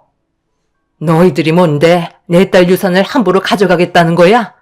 절대 너희들 뜻대로 되지 않으니까 당장 내 눈앞에서 사라져. 장례식장에서 본색을 드러낸 사돈 식구들은 며느리가 죽으면 배우자인 자기 아들이 유산을 전부 다 받게 되어 있다면서 법대로 해도 자기들이 이긴다며 제 딸의 78억 유산 쓸 생각에 환호성을 지르고 있었습니다. 그 모습을 보는데 너무 화가 치밀어 올라 저는 딸의 영정사진 앞에서 사위의 멱살을 잡은 채 절대 원하는 대로 할 수 없을 거라며 난리를 치고 말았습니다. 그렇게 한참 동안 몸싸움이 벌어지고 있는데 세상 떠난 딸의 사고를 수사하던 담당 형사가 장례식장으로 들어왔어요. 그런데 꽤 많은 형사들을 데리고 왔더라고요. 그런데 저와 몸싸움을 벌이고 있던 사돈 식구들에게 갑자기 수갑을 채웠고 세상 떠난 제 딸과 연관이 있다는 충격적인 말을 듣게 되었습니다. 담당 형사가 저에게 내민 투명한 작은 봉투 하나를 건네주었는데 그 안에 있던 내용물을 보게 된 순간 저는 경악을 하고 말았어요. 딸이 평소에도 항상 소지하고 있었던 손바닥만한 작은 메모지였고 그 안에 적혀있던 내용은 사돈 식구들이 범인이라는 걸 알려주는 결정적 단서였습니다. 그리고 사위의 팔을 강하게 뿌리치다가 상처가 났을 거라는 글을 도망치면서 작성했는지 제대로 알아보지 못할 정도로 적혀 있었네요. 저는 사위의 팔을 급하게 걷어붙였고 충격적이게도 손톱 자국이 선명하게 긁혀 있었습니다. 담당 형사는 단순 사고로 덮일 줄 알았는데 주민분들께서 쓰레기를 줍다가 딸의 친서를 발견하고 혹시 몰라 신고를 하게 된 거라며 상황을 설명해 주셨네요. 그 순간 사돈 식구들은 단체로 싸늘히 굳어졌고 자신들은 아무 잘못이 없다며 억울하다는 말을 꺼냈습니다. 담당 형사는 딸의 부검을 의뢰했고 형사의 말대로 수사 진행을 돕게 되었습니다. 결국 딸의 손톱에서 사위의 DNA가 나오게 되면서 상황은 급격하게 달라져 버렸습니다. 주변 CCTV 수사 범위를 확대했고 거기에서 사돈 식구들의 차량이 발견이 되면서 계획을 세웠다는 걸 알 수 있었어요. 사위는 제 딸과 같은 회사에서 근무를 했었기 때문에 모든 스케줄을 알고 있어서 제 딸이 미리 출장 올 곳을 답사했고 CCTV가 없는 곳에서 범행 계획을 세우게 되었던 거죠. 딸은 사위에게 쫓기면서 친서를 작성했고 인근에 떨어진 친서를 발견하고 주민분이 신고한 거였어요. 오로지 제 딸의 돈 때문에 저지른 말도 안 되는 사건이었습니다. 결국 사위와 사돈 식구들은 계획적 범행이라는 죄질로 인해 무거운 법적 처벌을 받게 되었고 직접적으로 행동을 저지른 사위는 징역 17년형을 받게 되었습니다. 그리고 함께 가담한 사돈 식구들 또한 8년형을 선고받았고 사위는 제 딸의 유산 상속에 제외가 되면서 사건은 마무리가 되었습니다. 하마터면 묻힐 뻔했던 사건이 밝혀져서 그 사람들을 처벌할 수 있었지만 제 마음은 조금도 풀리지 않았어요. 한평생 애지중지하며 키워온 제 딸은 이미 세상을 떠났기 때문이죠. 그날 이후 저는 지금까지 힘들게 살고 있는 상황입니다. 앞으로 어떻게 살아야 할지 모르겠네요. 자식을 먼저 떠나보내신 분들은 남은 인생을 어떻게 살아가시는지 알고 싶습니다. 제 사연을 들어주신 분들, 오늘 하루도 행복하시길 바랍니다. 감사합니다. 안녕하세요. 저는 60대 초반 여자입니다. 살다 보니 어이없는 경험을 하게 돼서 사연을 신청하게 되었습니다. 그동안 알지 못했던 사실도 밝혀져서 그나마 위안 삼을 수 있지만 제가 받은 상처는 아물지 않고 있네요. 사건의 시작은 오래간만에 딸과 함께 밖에서 외식을 하고 집으로 돌아오던 길에 누군가 저를 보며 제 이름을 부르길래 얼굴을 마주하니 고등학교 때부터 대학 생활까지 알고 지냈던 친구였습니다. 그때 당시 저와 꽤 친한 친구 사이였는데 대학 졸업 후 친구가 이사를 가게 되면서 연락이 끊겨버린 상태였죠. 그렇게 세월이 흐르고 머릿속에서 잊혀가던 친구가 저를 알아보고 반갑게 다가왔을 때 너무 놀라 입이 다물어지지 않았습니다. 가끔 생각나던 친구였고 제 딸에게도 몇 번 얘기했던 적이 있었기 때문에 언젠가 기회가 된다면 얼굴 한번 보고 싶었거든요. 그런데 예상하지 못한 상황과 장소에서 만났다는 게 너무 신기했고, 세월이 흐른 만큼 서로 많이 늙어버린 모습에 슬픔의 감정도 함께 몰려왔네요. 저희는 간단하게 차 한잔 하면서 시간 가는 줄 모르고 그동안 하지 못했던 대화를 정말 많이 나눴었어요. 딸은 저와 친구를 신기한 듯 바라보고 있었는데 제 딸이 저를 닮아서 그런지 예의 바르고 착하다며 집안의 얘기를 꺼내기 시작했습니다. 서로 어떻게 살아가고 있는지 알아가던 도중에 딸은 다른 약속이 잡혔는지 먼저 자리에서 일어나게 되었고 저희는 늦은 시간까지 함께 시간을 보낸 뒤에 헤어지게 되었습니다. 친구를 다시 만나게 되면서부터 시간만 나면 약속을 잡았고 저희는 또 다시 가까워진 사이로 지낼 수 있었어요. 그런데 어느 날 충격적인 사실 하나를 알게 되었고 친구와 저는 너무 놀라 그 모습을 멍하니 바라보고 있었습니다. 주말에 친구와 만나 쇼핑을 하고 있는데 제 딸이 처음 본 남자와 손을 잡고 있는 모습이 제 두 눈에 들어왔어요. 너무 놀라 저도 모르게 몸을 돌린 순간 옆에 있던 친구가 누군가의 이름을 부르고 있었습니다. 그래서 다시 몸을 돌려 친구가 부른 사람을 보게 됐는데 제 딸의 손을 잡고 있던 남자였어요. 서로의 얼굴을 보며 마주하게 되면서 예상하지 못한 전개가 펼쳐지기 시작했습니다. 아들, 너 오늘 병원 근무 있다고 하지 않았어? 그런데 왜 백화점에 나와 있는 거야? 설마 엄마한테는 비밀로 하고 나온 거야? 잠깐만, 예은자야, 너 딸 아니니? 이게 무슨 일이야? 좀 전에 보니까 둘이 손을 잡고 있던데? 엄마가 여기를 어떻게? 미리 소개를 시켜드려야 했었는데 상황이 이렇게 될 줄 몰랐네요. 안녕하세요. 저는 소민이 남자친구 김승현이고요. 이분은 저희 어머니세요. 미리 인사드리지 못해 죄송합니다. 괜찮으시다면 조용한 곳으로 모시겠습니다. 이렇게 마주하게 될 거라곤 저희도 전혀 상상하지 못하고 있었거든요. 많이 당황스러우셨죠? 저희는 근처 카페에서 자리를 잡은 뒤 대화를 진행하게 되었고 친구와 저는 두 눈앞에 보이고 있는 광경을 보면서도 믿어지지가 않았어요. 저와 친구보다 제 딸과 친구 아들은 꽤 오래전부터 서로 연인 사이로 교제를 하고 있었다는 사실에 많이 놀랐었네요. 그런데 뭔가 친구의 얼굴 표정이 상당히 불편해 보이길래 저도 어느 정도 눈치가 있던 터라 둘 사이를 보고 불만이 있어 보이는 듯한 느낌을 받았습니다. 그래서 친구에게 조심스럽게 대화를 시도하게 되었죠. 나도 내 딸이 네 아들과 연인 사이로 지내고 있을 줄은 상상도 못했었다. 둘 다 적지 않은 나이라 가볍게 만나는 사이는 아닐 것 같은데 혹시 결혼까지 생각하고 있는 거니? 이왕 이렇게 된 거 뭐든지 솔직하게 얘기해주면 좋을 것 같은데 어차피 숨겨봤자 달라질 거 없잖아? 결혼을 생각하고 있었으면 당연히 인사할 마음의 준비를 했을 거 아니야. 저희 현재 진지하게 만나고 있고요. 결혼까지 생각하고 있습니다. 조만간 인사드리러 찾아뵈려 했었어요. 뭐라고? 잠깐만. 지금 둘이 결혼을 하겠다는 거야?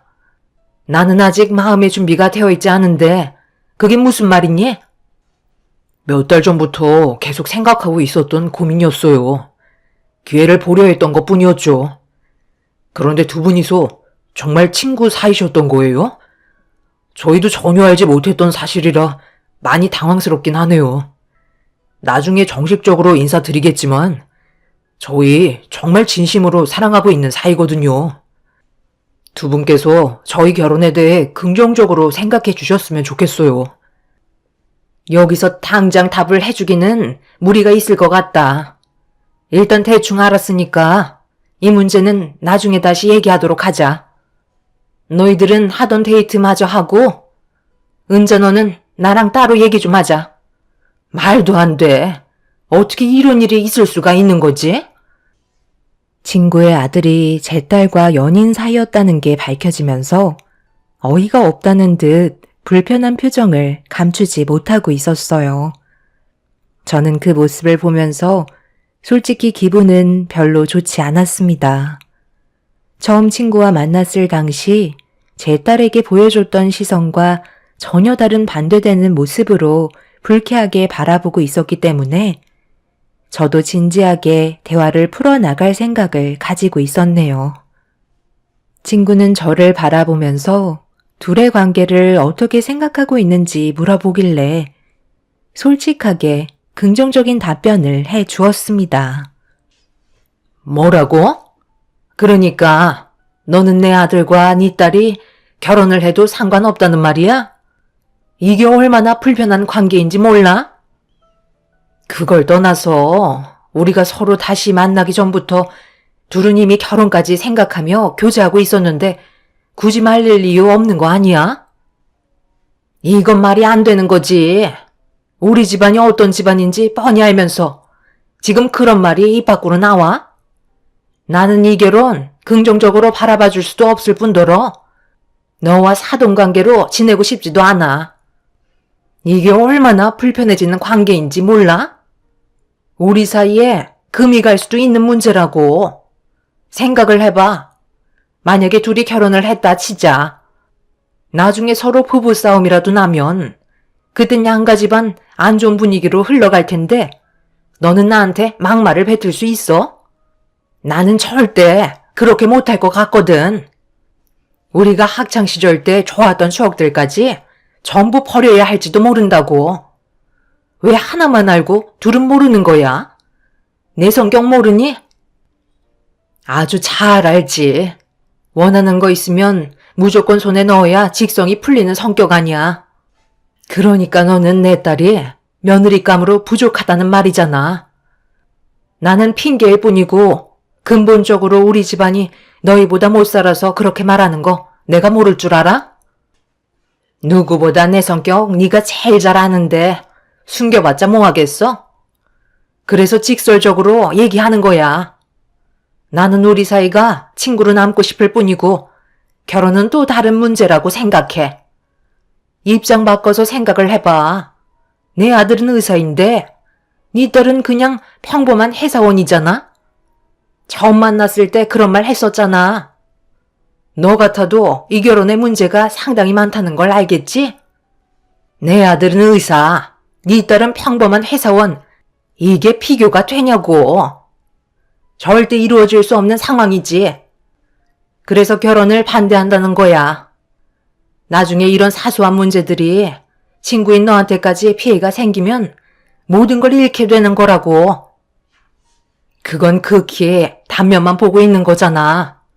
나는 너랑 반대되는 입장인데 애들이 좋다는데 그걸 뜯어 말리고 싶지도 않지만 지금 네가 나한테 하는 말들이 오히려 더 큰 상처를 주고 있는데 그러니까 친구 사이를 떠나 내 딸의 능력이 부족하니까 무조건 결혼을 반대한다는 거잖아. 예전이나 지금이나 크게 변하지 않은 성격이라 심각할 정도로 당황스러운 건 아닌데 솔직히 좀 실망스럽네. 내 딸을 분명 속으로 안 좋게 평가하고 있었을 텐데 나는 그 속을 알 수가 없지. 그런데 이런 계기로 너의 마음을 다시 한번 알 수 있게 만들어줘서 고맙다. 너와 내가 친구 사이던 아니던 나한테 그런 것들은 중요하지 않아. 내 딸이 행복하길 바랄 뿐이라고. 그러니 너도 무조건 싫다고만 생각하지 말고 아들의 말을 충분히 들어본 뒤에 결정을 하도록 해. 기분이 안 좋아진 저는 먼저 자리에서 일어나 집으로 돌아왔어요. 남에게 받는 상처보다 친구에게 받는 상처가 훨씬 더 크게 다가왔었습니다. 제 딸이 옆자리에 없어서 다행이었지. 만약 자리를 지키고 있었다면 분명 눈물을 쏟았을 게 뻔했어요. 딸보다 먼저 집에 도착한 저는 많은 고민에 빠져 있었죠. 친구의 말대로 이 결혼은 정말 불가능한 것인지 아니면 둘이 좋다고 하는데 무리해서 결혼을 성사시켜야 하는 건지 많은 고민에 빠질 수밖에 없었네요. 그날 늦은 저녁에 딸이 집으로 들어왔는데 제 눈치를 살피고 있었습니다. 아무래도 결혼 얘기가 나오게 되면서 저와 친구의 사이에 문제가 생겼을까봐 여러 가지로 저에게 미안해하고 있었어요. 괜찮다고 했지만 마음은 그렇지 않았는지 대화를 시도하게 되었죠. 언제부터 서로 알고 지냈던 거야? 엄마도 지금의 상황을 어떻게 받아들여야 할지 모르겠는데 일단 엄마는 너희 둘의 결혼을 허락해 줄 거다. 하지만 엄마 친구가 결혼에 대해 부정적인 시선으로 바라보고 있어서 걱정이긴 하다. 엄마, 저희 정말 잘 살아갈 수 있어요. 어머님은 제가 잘 설득시켜 볼 테니까 너무 걱정하지 마요. 그래도 그때 처음 뵀을 때 저를 좋게 봐주셨잖아요. 그리고 승현 오빠가 저에 대해 좋게 말해주고 있을 거예요. 확실하게 반대하신 건 아니시죠? 그런 마음을 가지고 있었다는 건 아무래도 결혼을 긍정적으로 봐주고 있는 건 아니니까 엄마 입장에선 네가 상처받게 될까봐 그게 제일 걱정인 거지. 일단 네가 만나고 있는 남자친구를 하루빨리 우리 집에 데리고 와서 인사부터 시켜라. 정말 결혼 생각이 있다면 그래도 무방비로 들어가는 것보다 어느 정도 준비하고 내 친구의 성격도 파악한 다음 들어가는 게 좋지 않겠니? 저도 머릿속이 많이 복잡했었어요. 이러지도 저러지도 못하는 상황이라 일단 친구의 아들부터 만나서 대화를 해보는 게 우선일 것 같아 서둘러 저희 집에 오길 바랬었죠.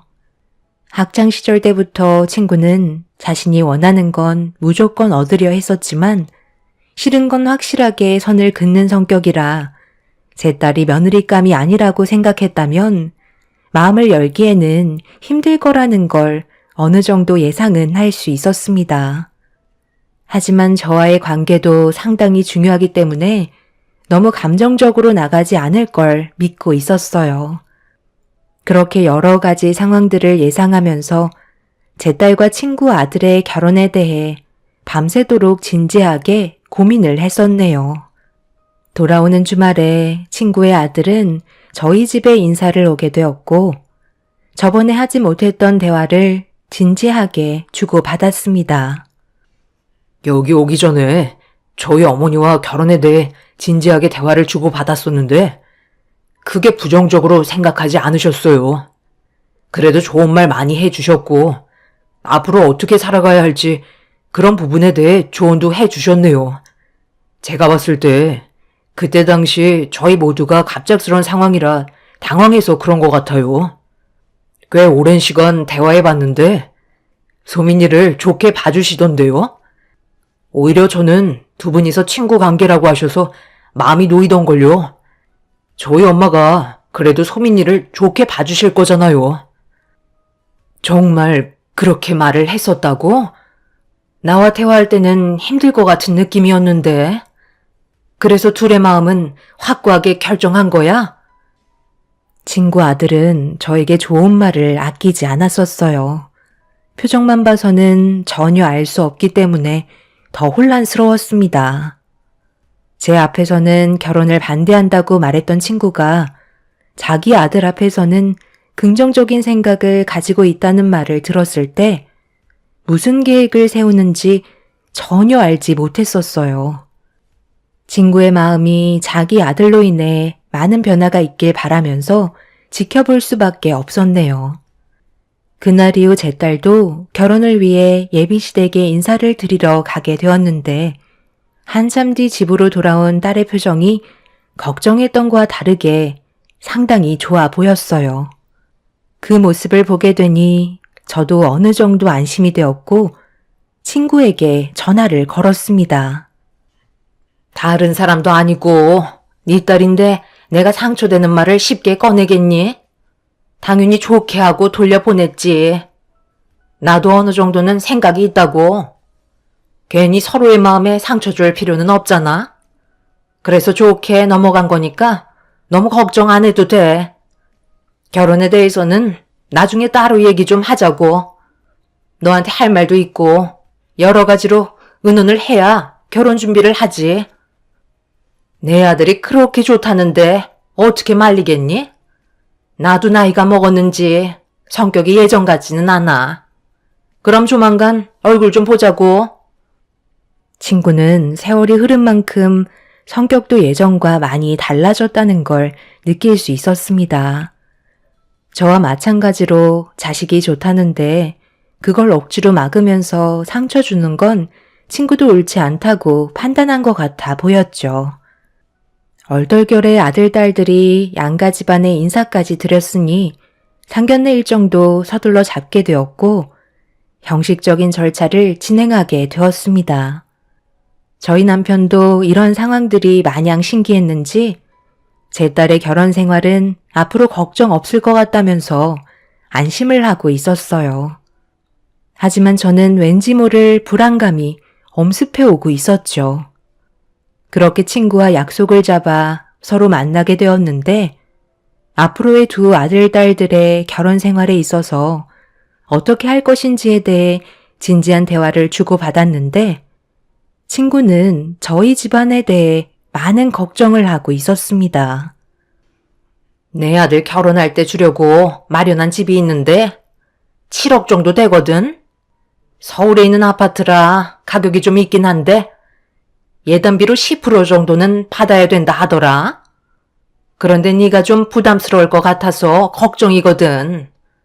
형식적으로 해야 될 건 치러야 나중에 서운하지 않고 뒤탈도 없을 거 아니야? 솔직히 우리는 7천만 원 정도야 큰 돈은 아니지만 너희 집안 형편은 내가 전부 알지 못하지만 어느 정도 유추는 되니까 좀 걱정스럽긴 하다. 준비해 줄 수 있겠어? 어차피 적당히 쓰고 돌려줄 거니까 너무 부담스러워하지 않아도 돼. 봉채비로 절반 주면 그게 문제될 거 없잖아. 그리고 우리도 앞으로 제대로 된 격식을 차려줬으면 좋겠어.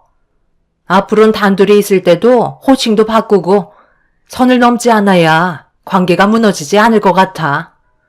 아무리 친구 사이라 해도 양가 집안 결혼하게 되면 사돈지간이 되는 건데 며느리가 시댁에 왔을 때 너랑 친구 사이라고 해서 나를 가볍게 볼 수도 있는 거잖아. 나는 그런 거 딱 질색이거든.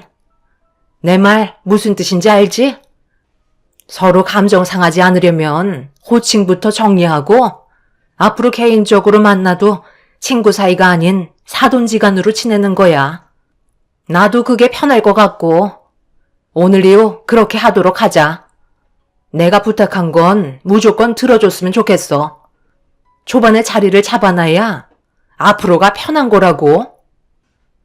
당연히 친구 사이라고 해도 양가 집안 결혼을 했으면 그에 따른 격식을 갖추는 게 맞다는 건 나도 알겠는데 우리가 개인적으로 만나는 것도 선을 긋자는 건 좀 그렇지 않아? 너무 딱딱한 관계는 오히려 역효과를 불러일으킬지도 모를 것 같은데. 친구는 제 말을 들으려 하지 않았어요.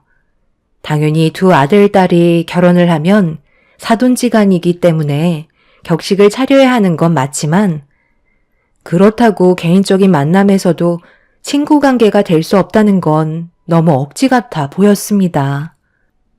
그런데 문제는 친구와 만나게 된 날 이후부터 점점 상황이 악화가 되어가기 시작했고 되돌릴 수 없을 정도로 엄청난 사건이 다가오고 말았습니다.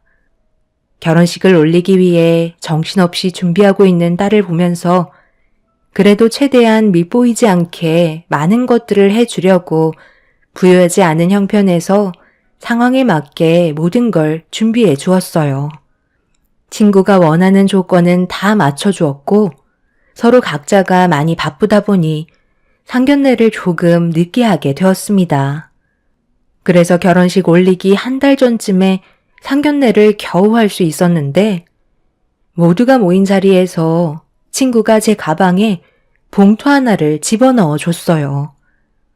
뭔가 싶어 어리둥절해 하고 있는데 친구는 어색한 미소와 함께 너무 늦게 줘서 미안하다며 봉채비라고 넣어둔 거였네요.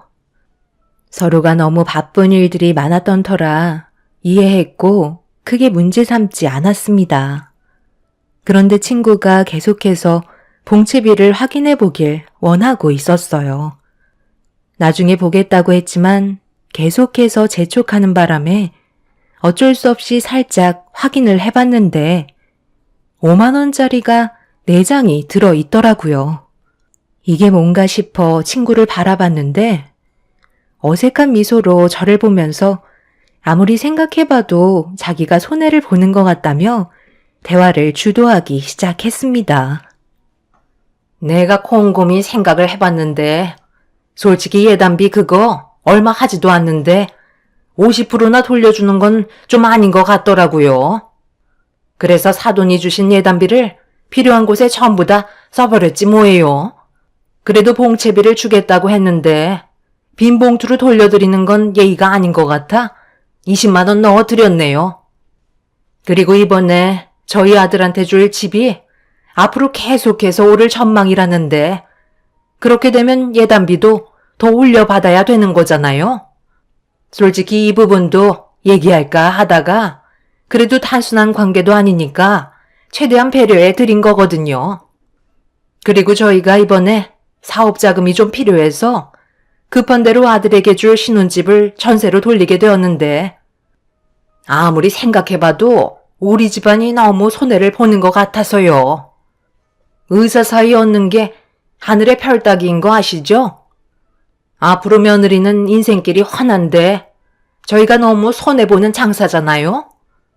7천만 원으로 내 아들을 사돈 집안의 사이로 보내는 건 말이 안 되는 조건이더라고요. 주변의 지인분들도 다들 한마디씩 하시는데 무료봉사 시키려고 장가 보내는 거냐며 이 결혼 절대 반대하던데 저도 그렇게 생각하고 있었거든요. 조건 좋은 여자 널리고 널렸는데 저희가 뭐가 아쉬워서 이 결혼을 성사시켜야 하는지 전혀 모르겠네요.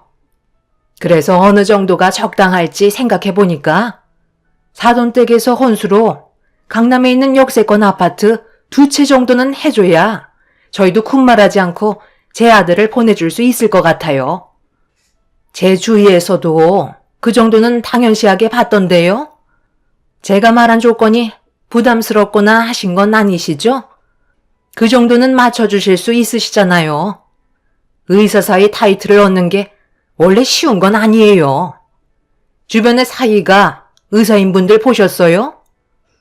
예단비는 저희 용돈하라고 주신 걸로 생각하겠습니다. 그러니 이번에 제가 말씀드린 조건 진지하게 생각해 주셨으면 좋겠네요. 지금 뭐 하자는 거야?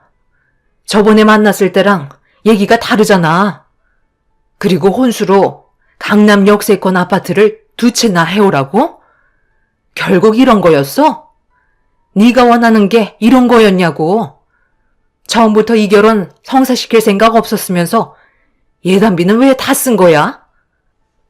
사부인, 제가 모두가 모인 자리에서는 무조건 격식 차려달라고 말씀드렸잖아요. 지금은 친구 사이가 아니라니까요. 그리고 예단비는 그동안 제 아들과 함께 시간을 보낸 부분에 대한 보상인 거예요. 만약 파혼을 하게 되면 우리 아들이 손해본 시간이 너무 아깝잖아요. 따님을 만나지 않았다면 분명 더 좋은 조건의 여자를 만날 수도 있었을 거라고요. 시간은 돈이에요. 누구나 똑같이 주어지는 시간을 최대한 잘 활용해야 하는데 따님을 만나게 되면서 내 아들이 손해본 시간에 대한 보상을 받아야 하는 거잖아요. 그에 따른 금전적인 보상이라고 생각하시면 되겠네요. 사돈께서도 손해볼 생각 없으시면 제가 말한 조건 들어주시고 의사 사이 보시면 되겠어요. 무슨 말인지 이해 못 하시는 건 아니시죠? 지금 나랑 장난하는 거야? 너 뭐 하자는 건데? 그러니까 지금 내 딸이 네 아들을 만나면서 손해를 봤다는 거야? 정말 말하는 게 어이가 없네. 어떻게 그런 생각을 할 수가 있어? 의사인 너 아들이 내 딸을 꼬신 거라고. 그런데 손해본 시간에 대한 보상 금액이라고? 정신 나갔구나. 이 결혼 없던 걸로 할 테니까 당장 7천만 원 다시 돌려주도록 해. 내가 왜 그렇게 해야 되는 거지? 너 딸이 내 아들과 만나게 되면서 손해본 시간이 얼마인데? 나이는 점점 먹어가고 결혼을 서둘러야 하는데 조건도 형편없는 여자 만나서 인생 망치는 걸 보라는 거야? 그래서 우리가 손해보지 않게 강남 역세권 아파트 2채를 달라는 건데 그게 뭐 잘못됐어? 내가 말했잖아. 결혼하기 싫으면 그냥 파혼하면 되는 거라고. 그러니까 파혼할 거니까 당장 내 앞에 7천만 원 가져다 놔. 너 그렇게 안 받는데 정말 많이 편했구나? 그럼 당연한 거 아니야. 살아온 세월이 얼마나 흘렀는데 성격이 편하는 건 당연한 거지. 그러니까 파혼하겠다는 거 확실한 거지? 엄마, 지금 뭐 하시는 거예요? 제가 왜 소민이랑 파혼을 해요? 결혼식장도 전부 다 알아봤고 청첩장까지 전부 다 돌렸다고요. 저는 이 결혼 무조건 하겠습니다. 제 직업이 의사인 거랑 아파트가 무슨 연관이 있는 건데요? 정말 이렇게 멋대로 하셔야겠어요? 친구와는 대화가 통하지 않았고 너무 어이가 없는 상황이 눈앞에 펼쳐지자 양가 집안 전부 당황스러워하고 있었어요. 제 딸은 순간적으로 엄청난 충격을 받았는지 아무 말도 하지 못하고 있었습니다. 친구는 파혼을 하겠다는데도 예단비를 돌려줄 생각이 전혀 없어 보였어요. 그런데 그 순간 처음 보는 사람들이 갑자기 상견례장 문을 활짝 열며 들어왔고 처음 본 사람들에게 모두가 시선이 집중이 되는 순간 친구가 급하게 테이블 밑으로 숨었습니다. 무슨 상황인지 몰라 정체 모를 사람들을 지켜보고 있는데 저와 비슷해 보이는 여성분들이 다짜고짜 테이블 밑에 숨어있는 친구의 머리채를 잡아 테이블 위로 끌어올렸습니다. 친구는 나중에 설명하겠다며 소란 피우지 말고 밖으로 나가달라고 애원했지만 이미 많은 여성분들은 이성을 잃어버렸네요. 네가 지금 나를 가지고 사기를 쳐? 설마 하고 지켜봤는데 어떻게 다른 집안과 상견례를 하고 있는 거야? 분명 내 딸이랑 결혼하게 해주겠다며? 그래서 나한테 2억이나 가져가 놓고 감히 뒤통수를 쳐? 여기 있는 사람들한테도 나처럼 똑같은 수법으로 접근해서 돈 뜯어 갔다면서? 내 돈 내놔. 당장 내 돈 돌려놓으라고. 너는 오늘 콩밥 먹을 줄 알아라. 그게 아니라요. 제가 돌려주려 했었어요. 잠깐 쓰고 돌려주려 한 거니까 너무 흥분하지 마시고 일단 제 말부터 들어보시라니까요. 5명 정도 되는 여성분들은 친구의 머리채를 잡고 사정없이 흔들었고 장례는 아비규환이 되고 말았습니다. 알고 보니 친구는 의사인 아들과 결혼시켜 주겠다며 지인들에게 접근해서 돈을 요구했었고 의사 사이를 보겠다던 사람들은 친구에게 돈을 빌려줬던 거였어요. 그런데 이 모든 게 사기라는 걸 알게 되면서 연락도 받지 않고 친구가 잠적하고 있었네요. 결국 이 문제로 경찰에게 연행이 되었고 저와 비슷한 피해자들에게 돈을 뺏어간 친구는 그 돈으로 다른 곳에 투자를 하고 있었습니다. 결국 모든 돈들을 돌려받을 순 있었지만 몇십 년 만에 다시 만나게 된 친구는 사기죄로 법적인 처벌을 받게 되었죠.